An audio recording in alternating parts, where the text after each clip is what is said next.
नमस्कार। एक अरसे से मजबूत विपक्ष और तगड़े आंदोलन के लिए तरस रहे देश को अचानक से एक ऐसी बड़ी समस्या दिखाई दी, एक ऐसा आंदोलन दिखाई दिया जिसमें केवल विपक्ष के चंद मुट्ठी भर नेता या भाड़े से लाए गए आंदोलनकारी या फिर उकसाए गए प्रदर्शनकारी नहीं, वो छात्र थे जिनका जीवन, जिनका भविष्य, जिनका करियर प्रतियोगिता परीक्षाओं से जुड़ा हुआ है।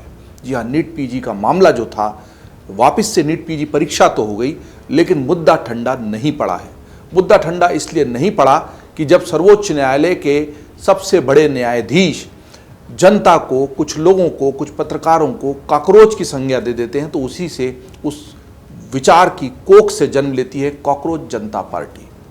और कॉकरोच जनता पार्टी अचानक से एक इस तरह की आंदोलन का आह्वान कर देती है, जंतर मंतर पर प्रदर्शन कर देती है, जिसमें वो कहती है कि नीट यूजी का मामला खत्म नहीं हो और हमें तो शिक्षा मंत्री का इस्तीफा चाहिए। शुरुआत में माना गया कि चंद लोगों का जमावड़ा है, चंद ढपलीबाज लोग आए हैं, आंदोलन खत्म हो जाएगा। लेकिन इसकी टाइमिंग वही होती है संसद की शुरुआत के ठीक कुछ समय पहले की, और संसद का मानसून सत्र शुरू होते ही ये आंदोलन वो रूप ले लेता है जिसकी किसी ने कल्पना नहीं की थी। जी हाँ, इस आंदोलन ने एक अरसे बाद वो स्वरूप लिया, देश की संसद के पास में उस तरह का प्रदर्शन हुआ और वो दृश्य सामने आए जो बहुत लंबे समय से देखने में नहीं आए थे। इसमें अच्छे बुरे का पक्ष बहुत अलग है। एक ही आंदोलन है, एक ही घटनाक्रम है, लेकिन उसके कई सारे चेहरे हैं। वो चेहरे जो इस आंदोलन को हर किसी को अपने तरीके से देखने पर मजबूर कर रहे हैं। दरअसल एक बहुत पुराना जो रूपक है, उसी का प्रतिरूप हमको यहाँ देखने को मिलता है कि एक कमरे में हाथी है। अगर आंख पर पट्टी बांधकर सब उसको देख रहे हैं तो किसी को पैर कुछ और नजर आ रहा है, किसी को सूंड कुछ और नजर आ रही है, पूरा हाथी किसी को दिखाई नहीं दे रहा है। वैसा ही कुछ मामला 20 जुलाई को ये जो पूरा आंदोलन था, उसने जो रूप लिया उसको लेकर हो रहा है। 20 जुलाई का ये आंदोलन दरअसल उस मकाम पर, उस स्टेज पर, उस स्थिति पर इसलिए पहुंचा कि इस आंदोलन में पहले कॉकरोच जनता पार्टी के संस्थापक अभिजीत दीपके और कुछ ऐसे लोग जुड़े थे जिनके आसपास युवाओं का जमावड़ा था। लेकिन इस आंदोलन से एक और ऐसा चेहरा जुड़ गया, सोनम वांगचुक नाम का, जिनकी छवि इससे इतर है। जी हाँ, आम आदमी पार्टी का जो आंदोलन हुआ था, अन्ना हजारे का लोकपाल विधेयक वाला, उसमें भी ऐसा ही कुछ हुआ था। कुछ लोग थे जो लगातार आंदोलनरत रहते थे, अलग अलग समस्याओं के लिए लड़ते थे, जूझते थे, लेकिन अन्ना हजारे जब उस आंदोलन से जुड़े, जो एक ऐसी छवि वाले व्यक्ति थे कि वो महाराष्ट्र में रहकर, एक मंदिर, एक कमरे में रहकर अलग अलग तरह के आंदोलन और मांगों को लेकर अनशन कर चुके थे, धरना प्रदर्शन कर चुके थे, उनकी वही छवि थी और उसी पर सवार होकर आंदोलन शुरू हुआ और वो एक पार्टी में तब्दील हो गया। इसी लोग इसमें समानता भी ढूंढने लगे थे। लेकिन बहरहाल सोनम वांगचुक इस आंदोलन से जुड़े और उनको जब पुलिस उठाकर ले गई, उनकी मेडिकल कंडीशन को देखते हुए, तो इस आंदोलन ने अलग रूप लेना शुरू कर दिया। कुछ लोगों की भावनाएं सोनम से भी जुड़ी और कुछ लोगों को लगा कि सरकार इस आंदोलन को दबाने के लिए कुछ भी कर रही है और हमें अब सड़क पर आना चाहिए। लेकिन कितने लोग सड़क पर आएंगे ये किसी को नहीं पता था। तो 20 जुलाई को हुआ वो, 20 जुलाई सोमवार को नीट यूजी समेत अन्य प्रतियोगी परीक्षाओं में गड़बड़ियों को लेकर केंद्रीय शिक्षा मंत्री धर्मेंद्र प्रधान के इस्तीफे की मांग के साथ कॉकरोच जनता पार्टी यानी सीजेपी ने संसद का मार्च बुला लिया। इस मार्च में भारी बवाल भी हुआ। बवाल के कई चेहरे हैं, कई सारे चेहरे, और इन चेहरों में जो जिस चेहरे को देखेगा उसे आंदोलन का वही रूप सच्चा लगने लगेगा। पर सच उससे आगे का है। सच बहुत सारे हैं और इन सारे सचों को जोड़कर जो तस्वीर बना पाएगा वही इस आंदोलन को सही रूप में देख पाएगा। एक सच ये है कि दिल्ली पुलिस और रैपिड एक्शन फोर्स ने प्रदर्शनकारियों पर आंसू गैस के गोले दागे, लाठी चार्ज किया। कई जगह भीड़ के हिंसक होने के भी कई दृश्य इसके पहले सामने दिखाई दिए। बड़ी बात यह है कि आंसू गैस के गोले फोड़े जाना, युवाओं को लाठियों से पीटा जाना, किसी भी रूप में किसी को न सही लग सकता है, न उसको न्यायोचित ठहराया जाना चाहिए। वो दृश्य जब सामने आ रहे थे तो हर किसी का खून खौल रहा था। ज़्यादा वीडियो भी उसी हिस्से के वायरल हुए हैं। लेकिन एक सच ये भी है कि आंदोलन में पहुंची भीड़ ने कई पत्रकारों के साथ भी बदसलूकी की, किसी के कपड़े फाड़े, किसी का मोबाइल छीना, किसी पर पानी फेंका और किसी को उस हद तक सताया जिसकी कल्पना भी इस तरह के आंदोलनकारी, जो दरअसल इन्वर्टेड कॉमा में कहूँ तो छात्रों के रूप में आए थे, कोई कल्पना नहीं कर सकता। एक सच ये भी है कि इस भीड़ ने सरकारी संपत्ति को भी भारी नुकसान पहुंचाया, पत्थरबाजी भी की। इस आंदोलन को लेकर कोई भी राय बनाने से पहले हमें इन सभी पहलुओं को देख लेना चाहिए और इन सारे दृश्यों को 1, 2, 3, 4 करके आप देखिए। आपको एक जगह पुलिस की पिटाई और आंसू गैस के गोले नजर आएंगे, दूसरे चित्र में वो लड़की नजर आएगी जो पत्रकारिता कर रही थी माइक आईडी लेकर, लेकिन उसको जिस तरीके से भीड़ में धकेला जा रहा है वो हमें शर्मसार कर देता है। तीसरा दृश्य वहाँ है जब पुलिस की गाड़ी को नुकसान पहुंचाया है।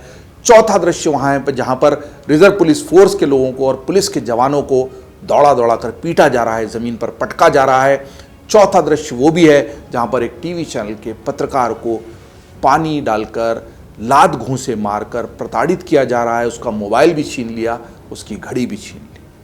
होता यही है कि आंदोलन अच्छे उद्देश्य से, सही उद्देश्य से, पवित्र उद्देश्य से शुरू होता है और उसमें कुछ लोग ऐसे शामिल हो जाते हैं जो उस आंदोलन को हाईजैक कर कर अपना उल्लू सीधा करने की कोशिश करते हैं। नेपाल का जेन ज़ी आंदोलन लोगों के लिए इस वक्त प्रतीक बना हुआ है। कई लोग सोचते हैं कि भारत में ऐसा होना चाहिए। वो लोग जो सोचते हैं वो क्या है और क्यों है उस पर फिर से बात करेंगे, लेकिन नेपाल में भी यही हुआ था कि बहुत सारे गुंडा तत्व, असामाजिक तत्व, यहाँ तक कि माफिया अंडरग्राउंड के लोग और नेपाल और भारत को बुरी नज़र से देखने वाली विदेशी शक्तियों के भाड़े के एजेंट उस भीड़ में जेन ज़ी के नाम पर शामिल हो गए, जो संसद फूंक देने पर उतारू हो गए। क्या अपने देश की संसद फूंक देने से ही सारी समस्याओं का हल निकल आएगा? ये बहुत महत्वपूर्ण पहलू है जिस पर सोचा जाना चाहिए। आप ये भी देखिए कि आंकड़े क्या कहते हैं। कहा जा रहा है कि इस दौरान 60 से अधिक प्रदर्शनकारी घायल हुए हैं। कुछ जगहों पर इस आंकड़े को सैकड़ों में भी बताया जा रहा है। तस्दीक पूरी तरह से किसी भी आंकड़े की नहीं है। प्रदर्शनकारियों पर पथराव का आरोप लगा है, उन्होंने पुलिस पर पत्थर फेंके और उसके दृश्य भी सामने आए। पुलिस का दावा है कि प्रदर्शनकारियों के पथराव से कई अफसरों समेत 118 से अधिक पुलिसकर्मी भी घायल हुए हैं। हंगामे, हिंसा और लाठीचार्ज के बाद इस पर सियासत भी शुरू हो गई है। विपक्ष इस पूरे मामले में कूद गया है और विपक्ष भी इस तरीके से कूदा है कि सड़क से संसद और पीएम आवास के बाहर तक सियासत पहुंच गई। संसद ठप पड़ी है। शिक्षा मंत्री के इस्तीफे से लेकर प्रधानमंत्री की माफ़ी तक की मांग की जा रही है।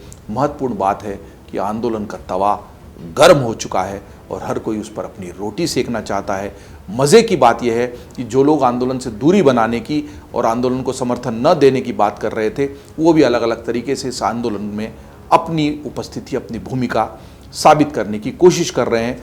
जहां मुंबई से चलकर शरद पवार और उद्धव ठाकरे आकर आंदोलनकारियों को समर्थन दे रहे हैं, वहीं पर कांग्रेस ने शुरू से इस आंदोलन से बाकायदा दूरी बनाई, क्योंकि जो दीपके हैं उन्होंने लगातार कांग्रेस पर पहले आक्रमण किया हुआ है, तो उनके पास नहीं गए, लेकिन बहुत ही रणनीतिक तरीके से मल्लिकार्जुन खड़गे का जन्मदिन मनाने के नाम पर उनके आवास से पीएम आवास के पास पहुंच गए। और निश्चित तौर पर कांग्रेस की रणनीति ऐसी थी जिसको सरकार भांप नहीं पाई। वहीं इस सबको देखते हुए अखिलेश यादव मैदान में कूद पड़े। वो अलग तरीके से इस आंदोलन में अपनी उपस्थिति दर्ज कराना चाह रहे थे। तीसरी और आम आदमी पार्टी का कहना है कि कांग्रेस ने इस पूरे मामले में कूद कर दरअसल उस आंदोलन को कमजोर किया जो सीजेपी ने खड़ा किया, क्योंकि आम आदमी पार्टी को लग रहा था कि अगर आंदोलन हो रहा है तो समूचा विपक्ष एक साथ क्यों नहीं है। एक और बड़ी बात है जो ये आंदोलन बताता है कि इंडी गठबंधन नाम की कोई चीज एग्जिस्ट नहीं करती। इंडी गठबंधन जैसा कोई छाता विपक्ष के पास नहीं है जिसके नीचे सारे लोग खड़े हो जाएं। सबके अपने छाते हैं, सबकी अपनी दुकानें हैं, और यही विपक्ष के स्वर को, सरकार के खिलाफ उनके आक्रमण को कमजोर करता है। अगर सरकार इस मामले पर बैकफुट पे है तो विपक्ष भी पूरी तरह से एकजुट नहीं दिखाई देता। और इस सारे आंदोलन, इस सारी छीना झपटी और तवे पर सेकी जा रही रोटियों के बीच में खड़े हैं वो छात्र जिनका पहले ही बहुत लंबा समय इस सारी लड़ाई में बर्बाद हुआ, और बहुत सारे छात्र तो बेचारे इस देश को, इस दुनिया को छोड़कर ही विदा हो गए, क्योंकि उनसे ये दबाव सहन ही नहीं हुआ। और हम सारे लोग जो इसको देख रहे हैं, सह रहे हैं, उनकी हत्या के गुनहगार भी हैं। लेकिन बड़ा सवाल ये है कि क्या किसी शिक्षा मंत्री के इस्तीफे से या विपक्ष के कुछ वोट पक जाने से ये पूरी शिक्षा प्रणाली सुधर जाएगी? ज़्यादा बड़ा सवाल यही है। सबसे गंभीर पहलू जो मुझे इस पूरे मामले में लगा वो ये कि एक ही आंदोलन है, उसकी कई तस्वीरें हैं, उसके कई सच हैं, और सारे सच सच होने के बावजूद इस पूरी तस्वीर को जब जोड़ के देखा जाएगा तो ही असली तस्वीर सामने आएगी। आपको क्या लगता है असली तस्वीर क्या है? आज बात को समझो में निवेदन आपसे यही है कि सारी तस्वीरें देखिए, उनको आपस में जोड़िए, फिर अपनी राय बनाइए और उस राय से हमें भी अवगत कराइए। अगर आप ये वीडियो YouTube पर देख रहे हैं तो हमारे चैनल को सब्सक्राइब कर बेल आइकन दबाएं, और Facebook पर देख रहे हैं तो हमारे पेज को लाइक करें। अगर आप ये वीडियो YouTube पर देख रहे हैं तो हमारे चैनल को सब्सक्राइब कर बेल आइकन दबाएं और Facebook पर देख रहे हैं तो हमारे पेज को लाइक करें।